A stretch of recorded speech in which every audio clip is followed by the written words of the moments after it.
નમસ્કાર ખેડૂત મિત્રો, આજે આપણે દેવભૂમિ દ્વારકાના જિલ્લાના જે આગાહી કરવામાં આવી છે તે વિશે સંપૂર્ણ માહિતી લઈશું।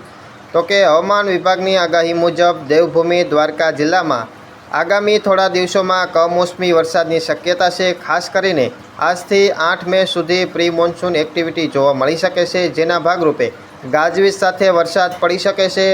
4 અને 5 મેના રોજ કચ્છ, બનાસકાંઠા, સાબરકાંઠા અને પાટણ જિલ્લામાં છૂટાછવાયા સ્થળોમાં ભારે વરસાદની આગાહી છે, જેમાં દેવભૂમિ દ્વારકાનો પણ સમાવેશ થઈ શકે છે।